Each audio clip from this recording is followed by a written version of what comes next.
This is Elephant Hill. That's the winery you're looking directly at. And to the left over here is our restaurant.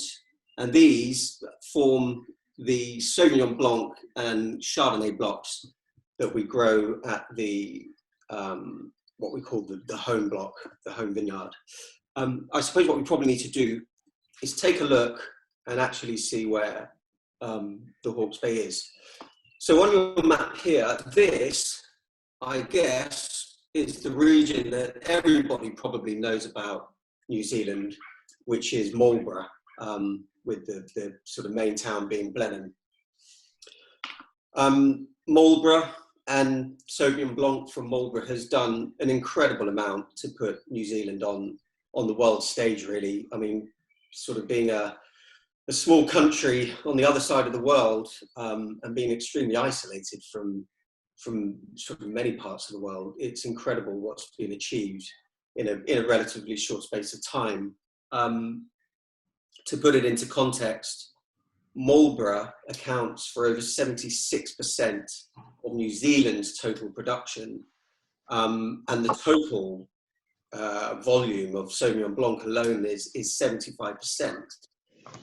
That leaves 25% for some 20 other varietals.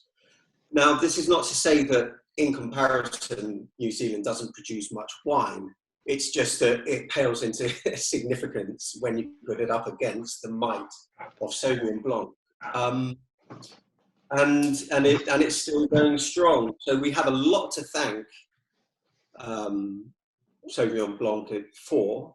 But what we're going to look at today is this other region within New Zealand that I think sort of, if you enjoy Sauvignon Blanc and you enjoy the style of those wines, it's pretty much a gateway to being able to try other things. And I think, you know, I think it's worth exploring other wines from other regions, because I think if you like that style, you'll probably find something else that you enjoy from New Zealand as well. So today we are heading over to the North Island, to this area here called the Hawke's Bay. The two main towns here are Napier and Hastings. And whilst you do get viticulture sort of pretty much from the north of the bay coming down through here and then the central Hawke's Bay, it is fair to say that the premium growing area of the Hawke's Bay is in this southern end, at the southern end of what we call Cape Kidnappers. That equates to the bottom half of the Hawke's Bay itself. So there's a few little pointers on the side there. So 300 kilometers north of Marlborough, but interestingly enough, the Hawke's Bay is probably the warmest wine growing area for New Zealand. And as we go into the tasting, as we go into talking about the vineyards, you'll get to understand what that allows the Hawke's Bay to do. It is the second largest wine growing region, but is the oldest. They have records tracing back to 1851, when French Maoris priests arrived into the Hawke's Bay with the hope of converting the Maoris. And they planted the first vines for sacramental purposes, for wine production, for communion, etc. So second largest region, but the most diverse region for growing reds, which we'll touch on a little bit. So moving on to the next slide. This is the southern end of the Hawke's Bay, and as you see there, those are the Cape Kidnappers. And if anybody likes gold, everybody loves gold. If anybody likes golf, this is actually a world famous links course. And Elephant Hill down here quite often gets visitors coming in by helicopter for lunch before going back to the golf course to do the back nine. Yeah, it's a pretty beautiful, special part of New Zealand. And you can see from here, these are the front rows of the Sauvignon Blanc across here. So, I mean, look, if any of you had a good throwing arm, you're about 50 meters from the sea. And we'll talk about how that part of the vineyard was formed as we go through. So the most important thing about being on that coastline is that it tempers the hot summer days and allows for a long growing season. This area is called Teawonga, and it is on average about 4 degrees cooler than you'll find the inland vineyards of the Gimblett Gravels of the Bridge Path.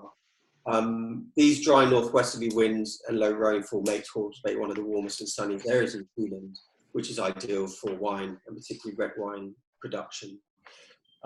So, you know, even within the context of this region, we have varying temperatures, we have varying soil types, and all of this allows you to actually start putting the right varieties in the right areas to produce the best possible wine.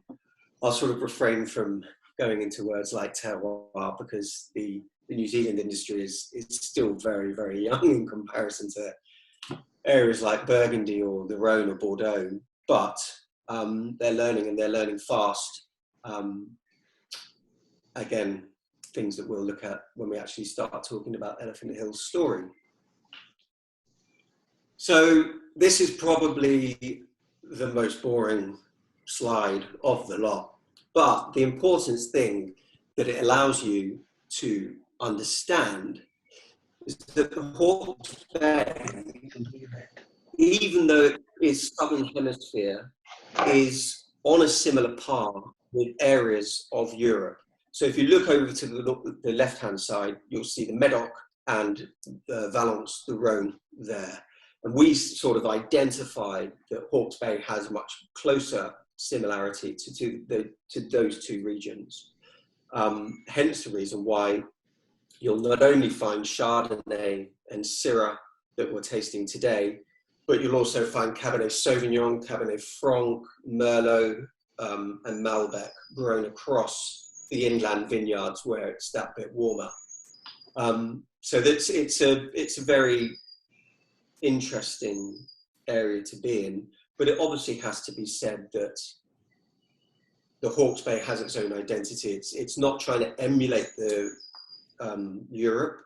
If anything, it likes to take sort of advice and use their experience in order to understand their vineyards better. But you know, they are making their own style and don't try to emulate the wines of Bordeaux or Rhone. But you should see some similarities within the wines when you taste them today.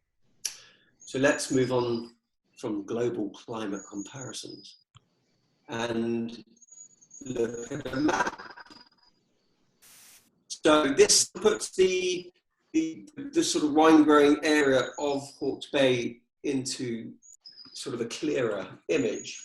We have vineyards at the Bridge Path Triangle, named so because it is literally just 3 roads that trisect the region. It's as imaginative as that. The Gimblett Gravels, which is a very famous growing region for New Zealand, and one of the very few areas that has its AOC, or what they call in the New World GI, geographical indicator, that has been given to the region because of the soils, not because of any political boundaries or things that sort of delineate a lot of other regions of the world. It's purely because of the soils that you find there that they've sort of given it that accreditation. And we'll talk a bit more about our vineyards there further on. And then lastly, we have the site down there at Teawonga, truly a coastal vineyard. So with that in mind, here we are overlooking Teawonga, overlooking Cape Kidnappers, and having another view from the back of the Sauvignon Blanc blocks across the ocean. I'll turn off the presentation now, and we can get back to me. So, Elephant Hill was established in 2003 by a German couple called Roger and Raiden Weiss. The story goes is that they were over in New Zealand to pick up a classical car that Roger Weiss has had restored by a very well-known mechanic in New Zealand who specialised in old racing Jaguars, and they were a passion of Roger's, and he met this guy in Germany. He said, yeah, look, I'll make the car for you, you come over and pick it up. And having never been to New Zealand, when they arrived, they instantly fell in love with it. And this guy is based in the Hawke's Bay, and offered to show Roger and Raiden around, and brought them up to the back of the vineyard, which is slightly more elevated to the coastal side, and just sort of showed them this view across this estate. And Roger, being true to himself, bought it. No knowledge of the wine industry, but he is a bit of a visionary, and they built a home at the back of the estate. And between 2003 and 2006, when they took on Steve Skinner, the head winemaker, they developed the vineyards. And in 2007, they built the winery and released their first commercial vintage under the name Elephant Hill in 2008. So, I mean, we're just up to our 12th vintage, which makes us one of the youngest wineries in the North Island of New Zealand, if not New Zealand as a whole. So, moving on to Tarrawonga itself, that bit that we talk about at the very front that sort of backs onto the coastline was up until 1936 underwater, and the road that runs across the front of it was also underwater. But as New Zealand is known for, they get some pretty violent earthquakes, and in 1937 they had an intense earthquake which flattened Napier town and lifted the seabed 4 meters. And this had the effect of basically taking the seabed, lifting up the beach, and forming this band of shingle that runs right across the front of the road, what is now the road, and forms the very front part of Elephant Hills vineyards. When you move back from that band of shingle, you move into slightly heavier stones, and we also move into some clays that sort of vary from being mixed up with stone towards the back where they're slightly heavier. And what we have done over time is understood that parts of these vineyards behave very differently to others.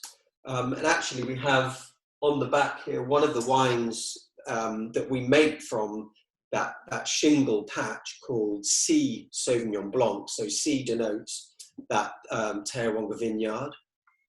And in particularly good years, we will produce a single block, and we're only talking sort of 500 cases of that Sauvignon Blanc. And then with the vineyard behind it that just literally just changed soil types, we make our estate Sauvignon Blanc. And in the years that we don't make the C, we will blend it into the estate Sauvignon. As you move through the vineyard, we also have planted so Sauvignon Blanc, Chardonnay, Pinot Gris, Viognier, and we also, at the very back of the vineyard, have Syrah. We're the only people to grow Syrah on the coastline in the whole of the Hawke's Bay. People said that we were pretty silly to do that because of that cooling influence of the sea breeze. They kind of thought that we probably wouldn't be able to get enough ripeness to sort of mature the fruit properly, but we've persevered with it and have had some extremely good results. We're even considering doing a single vineyard Syrah from the 2019 vintage. It all depends on how the barrels taste. I guess towards the back end of this year. But when we taste the estate Syrah, we actually have a proportion of the Terawonga site that goes into the estate. But what we have in our glasses now, we actually have, well, we have 2 vintages to taste. Unfortunately, due to the situation that we currently find ourselves in, we weren't able to get enough of the one vintage over for everybody to be able to taste the same vintage. So some of you have the Estate Chardonnay 2015, and some of you have the Estate Chardonnay 2016. So if everybody wants to check their bottle now and just make sure that they know which wine they're drinking, I'll talk you through the 2 vintages, and then we can taste the wines together. I hope that sounds all right for you. Just one matter on serving temperatures. I don't get too sort of drawn into the right temperature to drink wine, because no 2 wines are the same, and wine comes in all various shapes and guises. So for us, when it comes to the Chardonnays, our general rule of thumb is take it out of the fridge 5 minutes before you want to serve it. Obviously, it depends on where you're drinking it, the temperature outside, etc. But we generally say sort of take it out of the fridge 5 minutes before, and then don't bother putting it back in the fridge, because we don't like the wine served too cold, because we feel it sort of dumbs down some of the characteristics. So, obviously every wine is different, but if you have some in your glass now that you've pre-poured, it should probably be at quite a nice temperature now. So as I say, well, maybe not said already, but both wines were made exactly the same way. So the 2 wines that you're tasting are an expression of the vintage, not expressive solely on a style of wine we like to create. Steve obviously has an image in his mind of what he wants to be able to get from the wine, but you can't force something to be something that it isn't. So we have to play with what we have, but Steve always likes to build wines around a frame of acidity. And that cooling breeze, as I said, sort of, we're 4 degrees on average cooler than the inland site, allows us to preserve that acidity. So what will really shape the wines at the end of it is going to be the growing season that has the final say. So all of the whites that we make at Elephant Hill are hand-picked.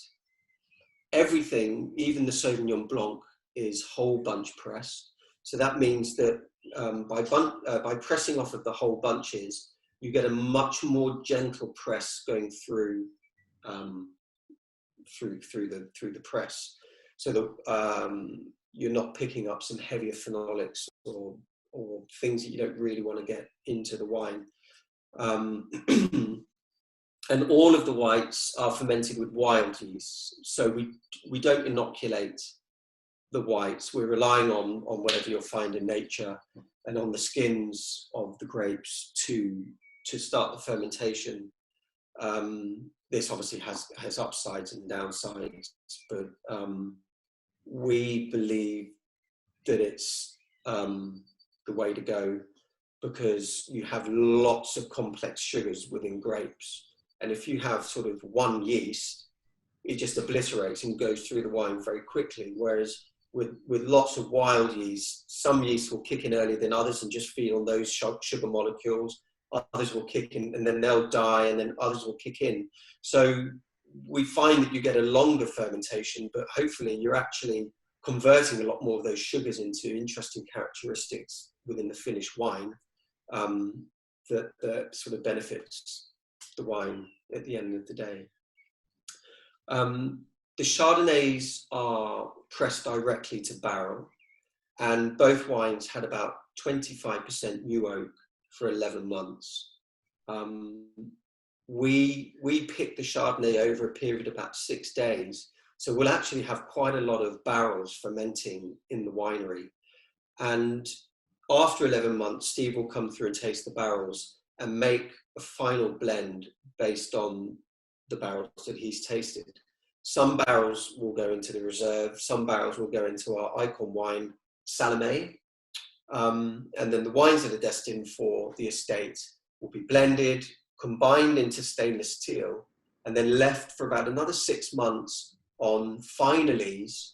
So that's all the broken down dead yeast particles. And we use a very, very, very slow sort of blend. I don't want to use the word blender, it makes it sound like a milkshake or something, but it only rotates at about 10 RPM. So very, very slow. And that just keeps the lees in suspension with the wine. And then it's allowed a month to settle. And then we bottle it and we release it about a year after it's been bottled.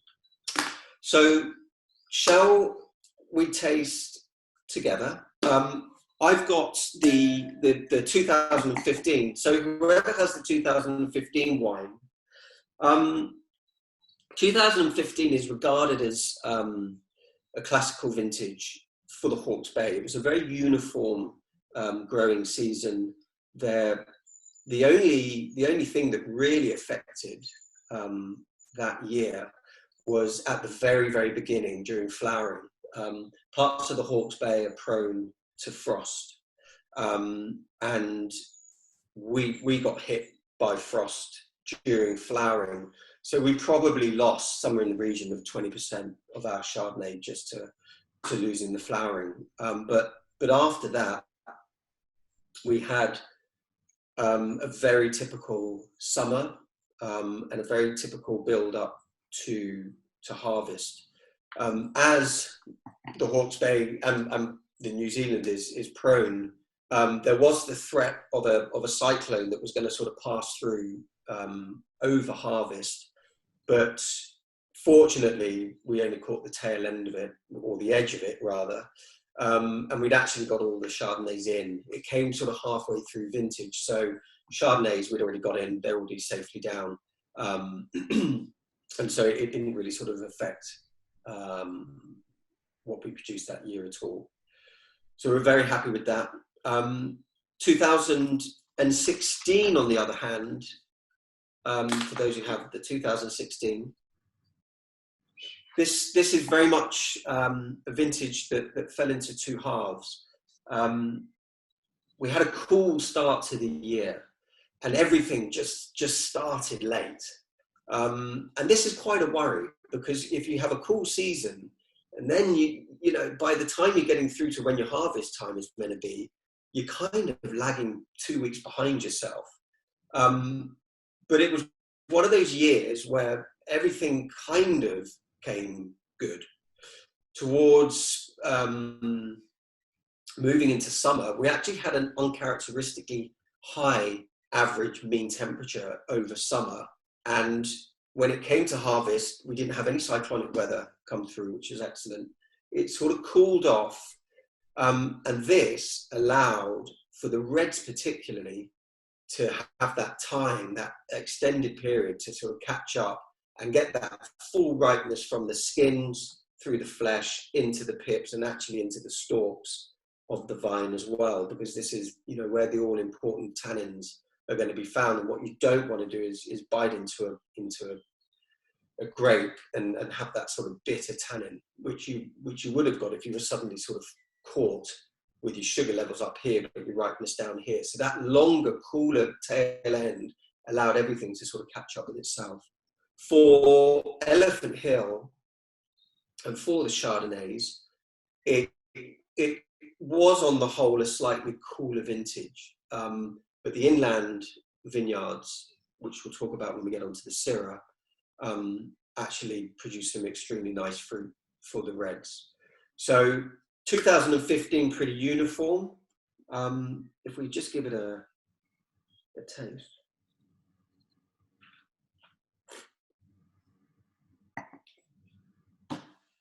I mean, look, you can feel that acidity. It makes your mouth water. But over that, you've got this sort of succulence of fruit. And you've got the oak component just marrying nicely into the wine and sort of underpinning a wine where the fruit and the acidity is doing the work. There's some nice creamy notes,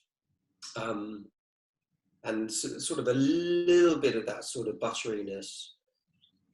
And then it sort of tapers out into that lovely, refreshing acidity, which I think is such a key component to when you're working with oak, is that you don't allow the wines to become sort of flabby and heavy, because you've got no acidity to balance that intervention of oak. For the 2016,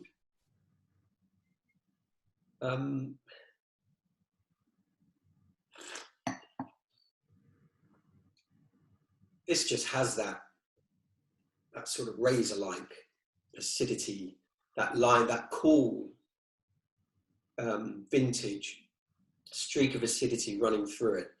It's interesting because it's a younger wine than the 15, obviously, so we would expect it to sort of taste a little younger. But what you find in here is that within the 15, where you've got that succulence and generosity already, and you kind of tasted that when we first tried the wine, the 16 it's got more restraint, and the acidity is sort of just edging a little bit over the fruit.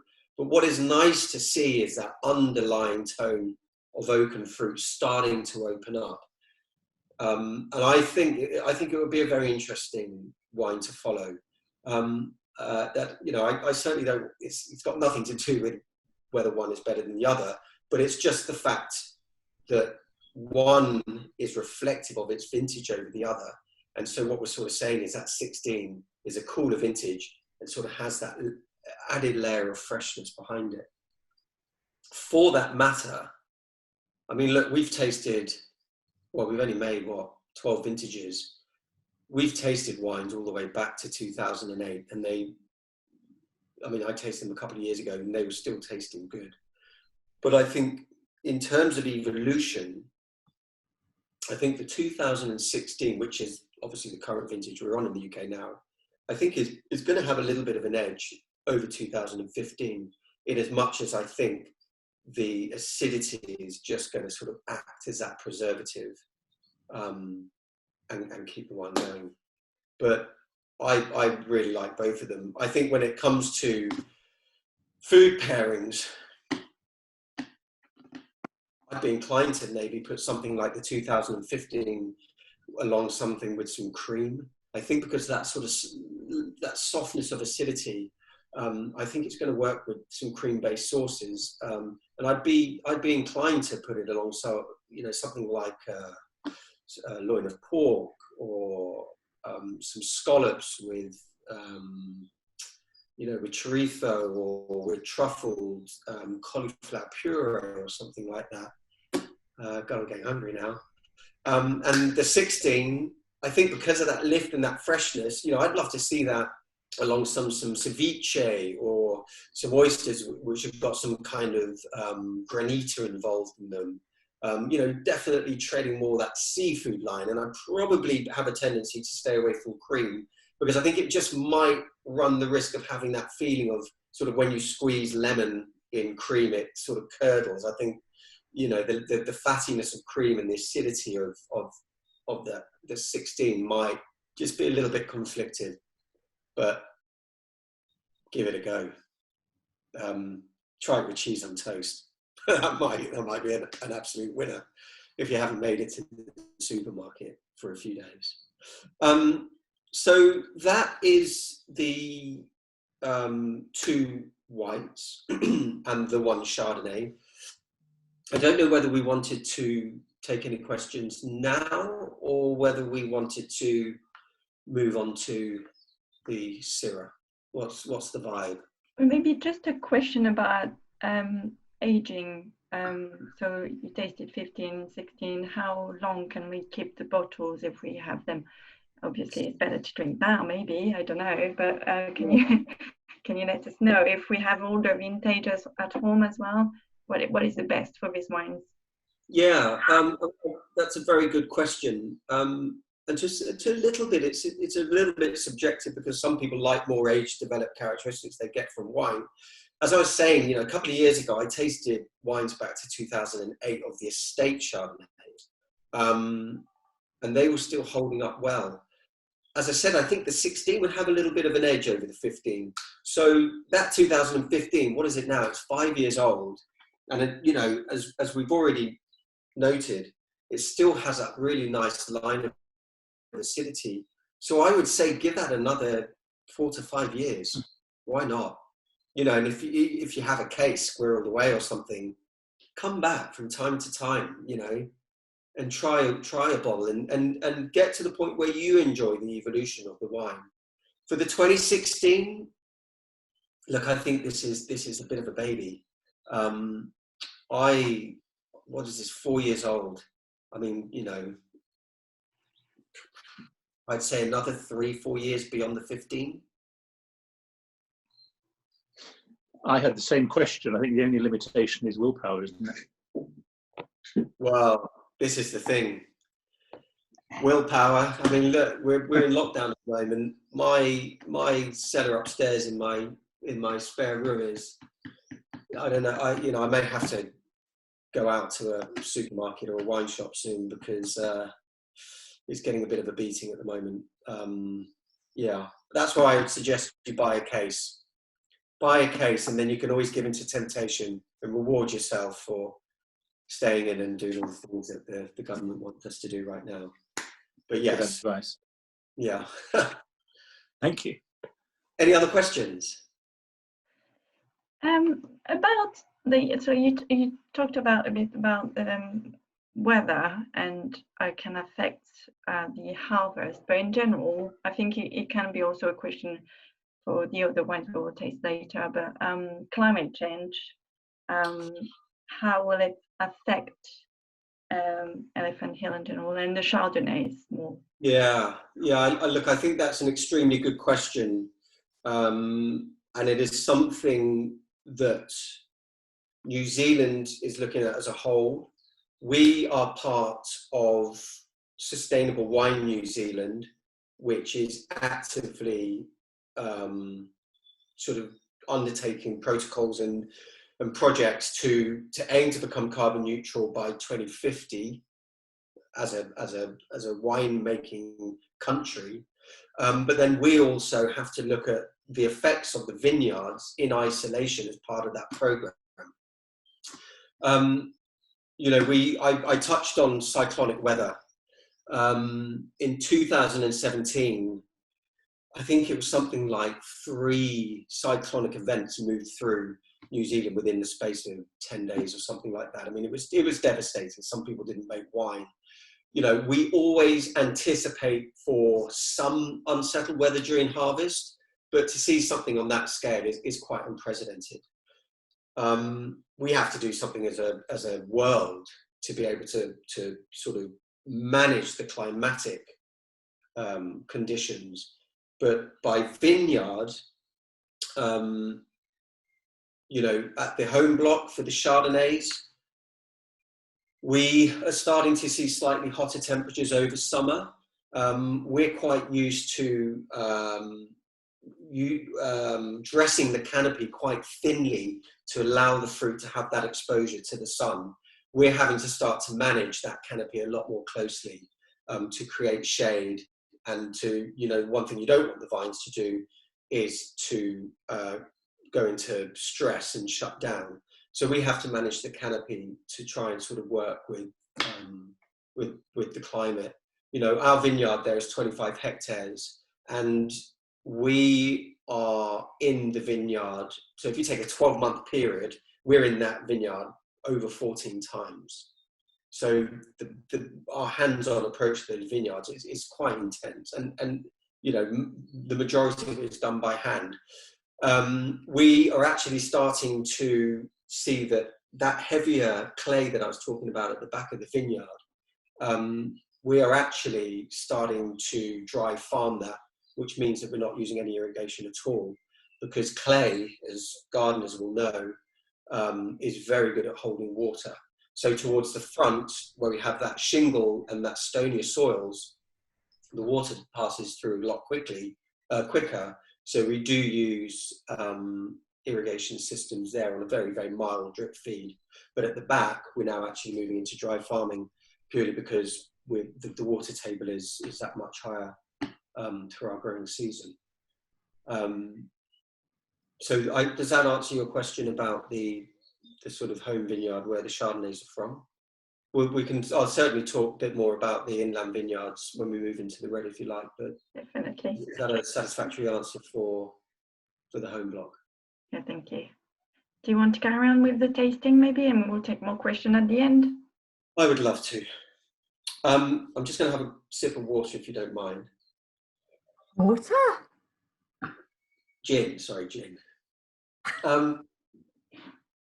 So, after the purchase of Terwanga in 2003, the family wanted to pursue this project, or this idea of expanding the production to cover reds.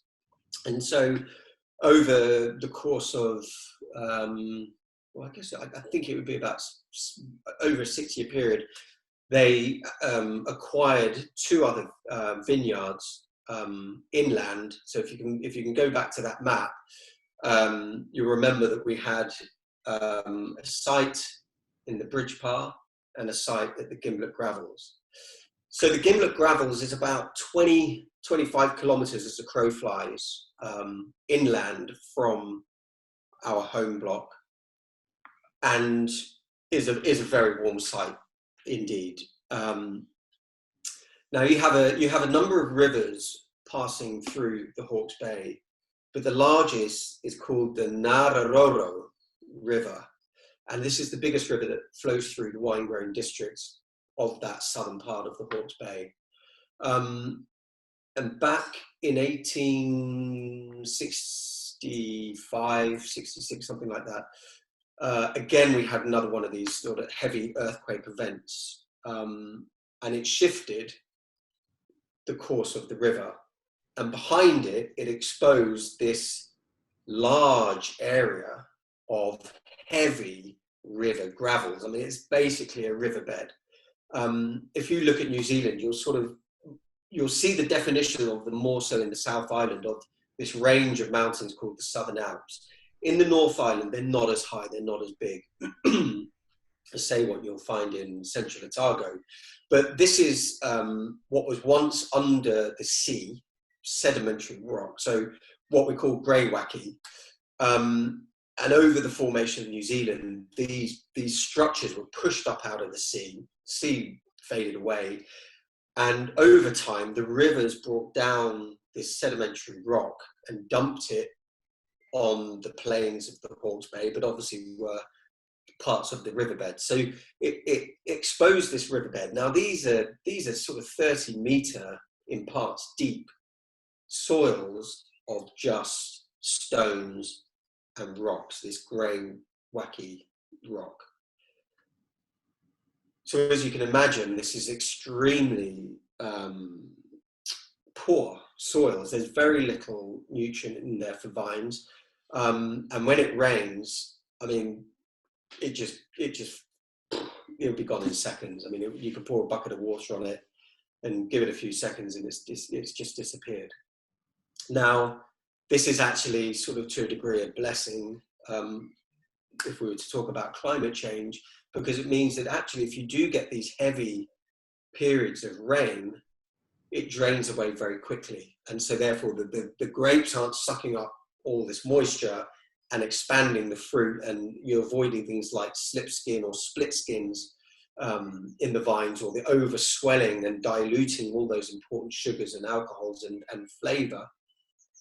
So it's one of those regions that is very good at combating wet weather patterns that will get passing through.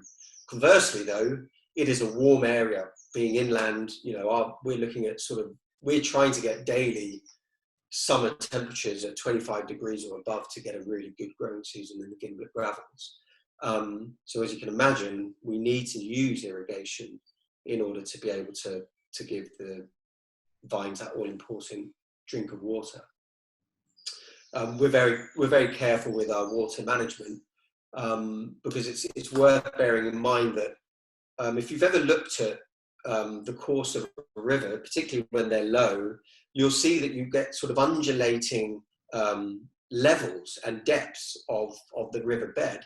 So this is exactly what you have in the Gimblett gravels. And when you go through the vineyard, you can walk down one row, and the diversity and depth of the soils will change as you're walking down, and the vigor that you'll see in the vines, because there might be a bit more nutrient at one end than there is at the other because of the way that the river was formed before it changed course, that we actually have to manage those rows in places independently of one another, because we have to control and try and get a slightly more uniform canopy going on, so you don't get all this crazy leaf growing at one end and nothing at the other. So therefore, when it comes to irrigation, you don't want to be giving so much water at that area that has a higher vigor than you do at the back.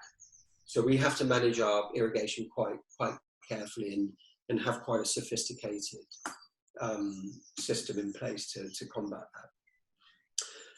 So that is the Gimblett gravels. It's about 800 hectares in size, which is really not that big. I mean, I know some wineries that have just vineyards bigger than that. I mean, there's some guys with sort of 1,000 hectare properties. So the Gimblett gravels is quite small with a lot of players on it.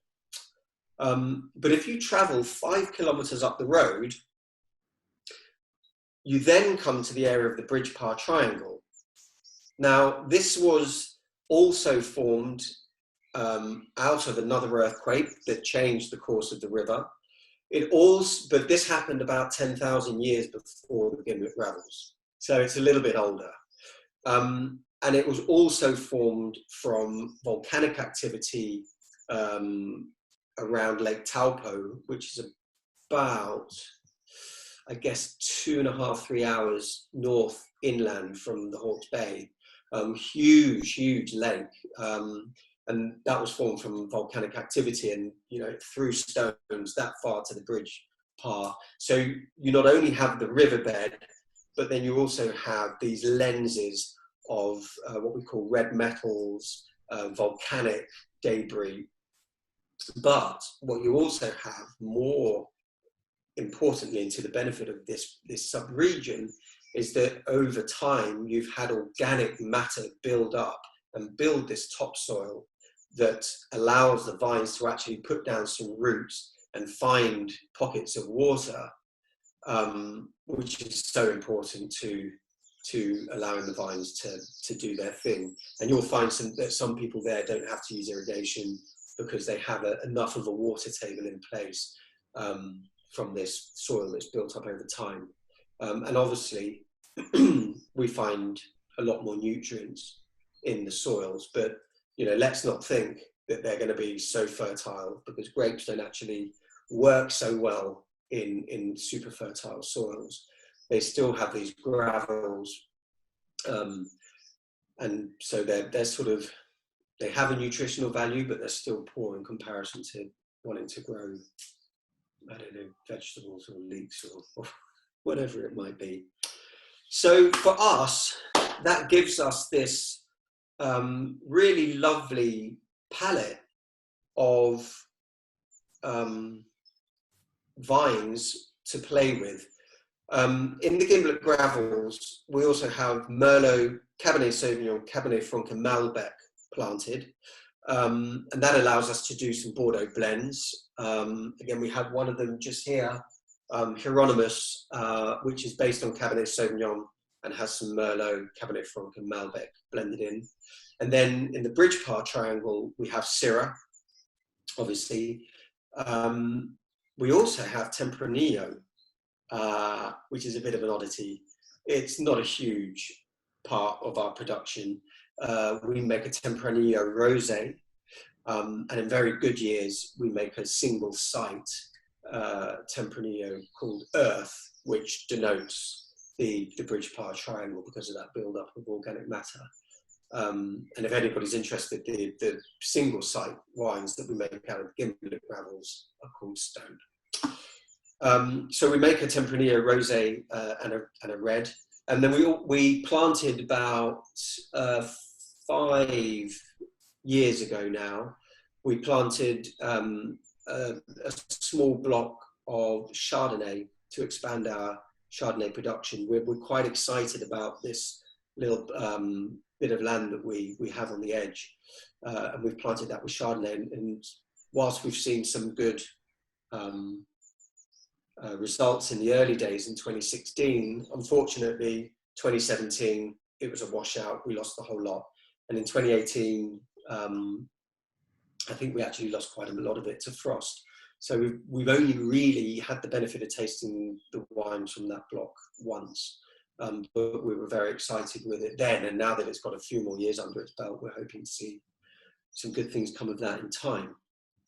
So to rewind to what I was saying, those 3 sites give us a palette to work with to make up a blend for the estate 2016 Syrah.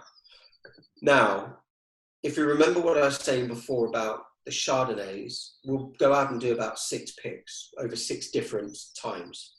With Syrah, we are picking by vineyard, we're picking by block within that vineyard, we're picking by row within that vineyard, and we're also picking by clone within that vineyard. Which is all part of this program that we talk about, top-down winemaking. We have an intention that at the beginning of the season, we'll go out to make the best possible wine that we can. Obviously, some parts of the block's always going to be destined for the estate because we know the quality that we can produce from there. But we elevate everything else up to hope that we will start with our top wines, and if we can't make that wine, then it drops down into the next tier and drops down into the next tier. And what we have in 2016 is actually a collection of all of those parcels, because in 2016, given the weather conditions we had, if you remember when we talk about the Chardonnays, it was a bit cooler. Terawonga didn't really sort of produce the level that we wanted, and neither did the Bridge Par. Gimblett Gravels actually performed the best out of the 3. But we didn't feel that any of the vineyards really performed that best for us to make our very top wines. So they all got declassified down to reserve and estate. So you actually have a proportion of these wines that have been picked by clone and individually fermented. This equates to a very, very busy winery. We will have over 25 fermentations of Syrah covering those 3 vineyards. So it's a phenomenal effort. And I mean, I went to the vineyard in 2016 vintage. And to see Steve clambering around all of these barrels, I mean, I don't know, the guy must have a photographic memory or something, because he knows where everything is, and he knows all the blocks, and he knows the parcels, and he knows the clones, and has a very intimate connection with his winery. I don't actually think he leaves it very often, to be honest. So what we have in the glass here is all hand-picked fruit. In 2016, we pretty much destemmed everything. I think we put somewhere between 5 to 10% whole bunches in there, just to introduce a little bit more tannin structure and a little bit more complexity in the tannins. And it also just helps work with the acidity levels a little bit more. So you have 26% from Terawonga, and this brings that sort of brightness and acidity into the wine, being a cooler site. We have 10% from the Bridge Par Triangle, and that we tend to find, because it has that little bit sort of more fertility in the soil, it's a bit more forgiving, we get a little bit more lusher fruit characteristic in there, and a bit more of that sort of femininity in the wine.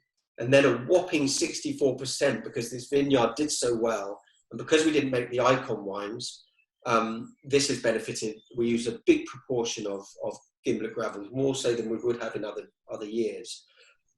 And that is sort of the building block of the wine. You'll find that sort of bolder tannin profile, the sort of coarser edges, and you'll also, this is where you'll pick up that telltale black pepper and spice that you'll get on the nose. I mean, you know, when we talk about European counterparts, I think it would be safer to say that this treads the boards of being far more European in style than it would, say, being Australian. You know, there's a reason we call it Syrah, and that is because we think it has a leaning far more towards Europe than it does towards what you'd identify as a New World Syrah, with that very broad, big characteristics.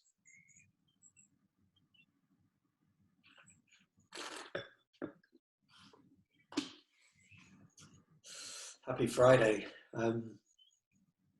I'd be very intrigued to see what you guys think of this wine. I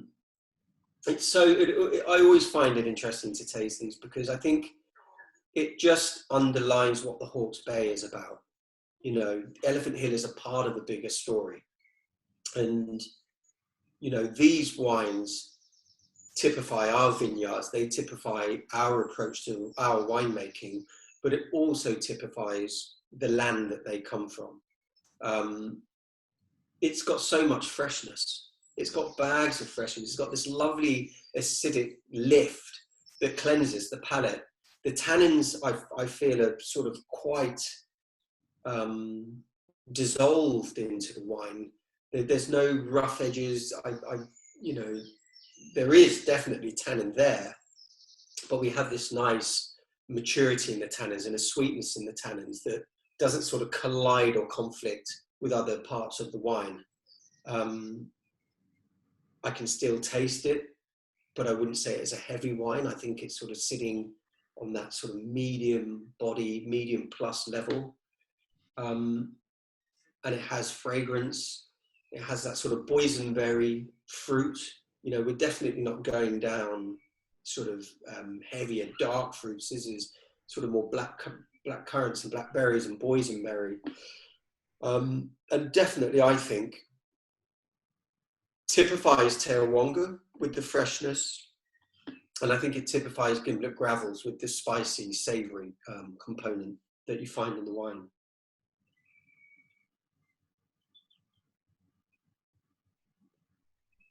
Yeah. But I mean, look, I would love to know what you guys have to think about it. Food-wise, gosh, I mean, it's New Zealand wine. I'd say slanning the lamb.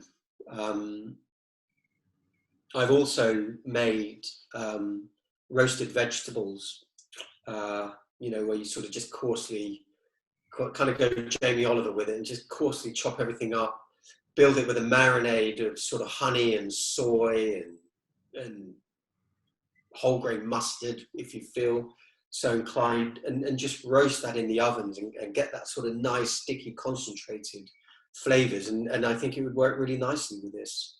And for those who are not vegetarian, you know, roast some sausages, get some wild boar sausages or something and chuck them in the pan and just roast it all up. And, you know, it'd be a lovely accompaniment to this. I think it's made for bold flavors. I think it's made to go with an array of sort of heavier dishes. I think it would be a little bit unfair to sort of say something like monkfish to put it with this. But again, I think you could certainly have it with chicken. You could certainly have it with pork. I think it's going to go with anything that has some kind of roasted element to it.